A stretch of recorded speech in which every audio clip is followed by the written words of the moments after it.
भाजपच्या रंजना भानसी नाशिकच्या महापौर झाल्यात। नाशिकच्या महापौरपदी त्यांची बिनविरोध निवड झाली आहे। नाशिक महापालिकेच्या इतिहासात पहिल्यांदाच महापौरांची बिनविरोध निवड झाली आहे। रंजना भानसी महापौर होताच भाजप महिला कार्यकर्त्यांचा उत्साह द्विगुणित झाला। गुलालाची उधळण करून नाशिक ढोलच्या तालावर ठेका घेऊन महिलांनी आनंदोत्सव साजरा केला। माझे वडील खासदार कचरूभाऊ राऊत हे 97 मध्ये ज्यामी म्हणजे मला 95 मध्ये ते खासदार झाले होते।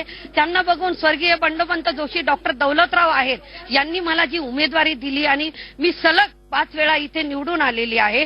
ज्या प्रभागाचं नेतृत्व करून ज्या प्रभागाने माझ्यावर विश्वास तसाच आज शहरामध्ये सगळ्यांनी जो विश्वास टाकून भारतीय जनता पार्टीला बहुमत दिलेला आहे, त्या बहुमताला आज आम्ही सगळेजण पार्टीचे कटिबद्ध आहोत आणि आम्ही म्हणजे मोदींचा शब्द सबका विकास सबका साथ आणि स्वच्छ पारदर्शक कारभार मुख्यमंत्री देवेंद्र फडणवीस यांच्या मार्गदर्शनाखाली हे आम्ही इथल्या शहराचा विकास चालवणार आहोत।